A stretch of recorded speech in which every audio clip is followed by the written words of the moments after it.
week, at the end of the week, in fact, we showed an old fight, one of my favorites, of Arturo Gatti and Mickey Ward. And the reason we wanted to show the team that fight in particular is I wanted to remind them what a division game is and that it's going to go all the way down. And we thought heading in this would be a fight, and it for sure was.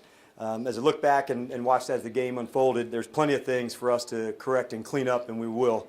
A couple of things that we were happy with from a turnover margin. You've heard us talk about that nearly every week, and so for us to finish tonight in the plus, that part was significant for us, and we thought this game would come down to the ball, and it did. In the run game, we were pleased to see that get going like we did today. It was unusual to see the third running back get involved like he did. That was number 2, and past that, I appreciate the toughness of both sides.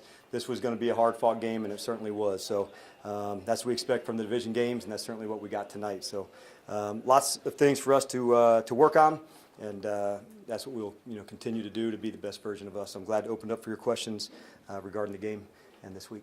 Coach, could you discuss the play of Devontae Freeman, almost 200 total yards for you? Just kept coming at him all day from pass game and the run game. Yeah, we had a sense this was going to be a big night for him. In fact, we talked about that before the game. We thought he'd have his opportunities, and if he could get on to the next level, to the second level, and to a linebacker or a safety or a corner, make sure he had a plan how he wanted to finish. And I felt his physicality along with Tehran. I thought what a good compliment. Tehran had some good runs tonight and played physical as well. But those two stand for a lot of the toughness that we like to represent as a team, and I thought that really showed tonight.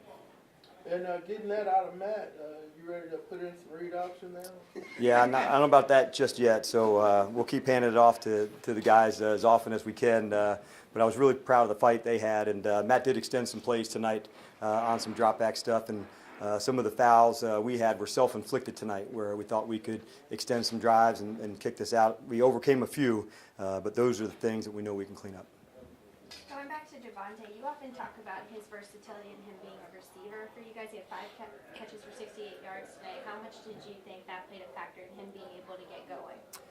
I don't know if it played a factor, but we knew there was going to be opportunities for him in the pass game. And even as we came out of our week last week, we identified some areas that we wanted to really emphasize, and Free was one of them. And the different ways and the different styles we can use him both as a runner and as a receiver. So he's such a competitive guy, and he really looked like he was feeling it tonight and coming into his own. So it was vintage Freeman for sure.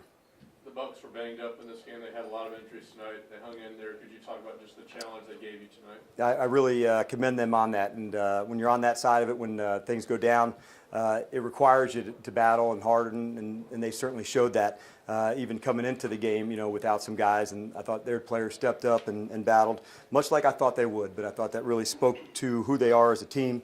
And I told a few of their coaches that after the game. I really respected the way their team fought, especially battling through some of the injuries they had heading into the game and then had during the game.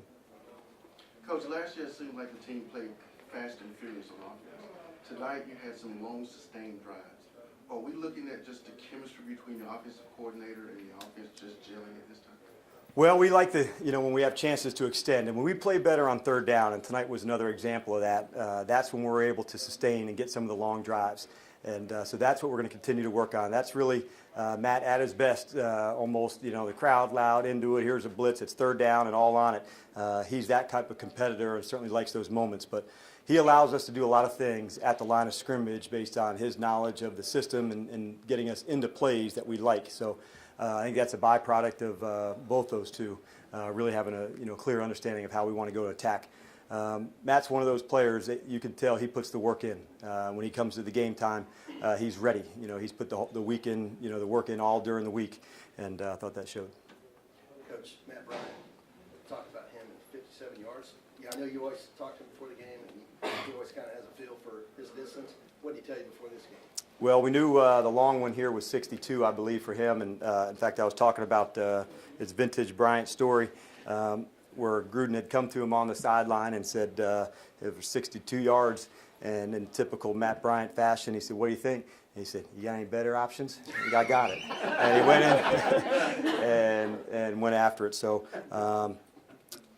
we all have a lot of faith in Matt, and we know where we feel like our opportunities are there for him to go do it. He's a clutch player and one of the more mentally tough guys that you get to meet.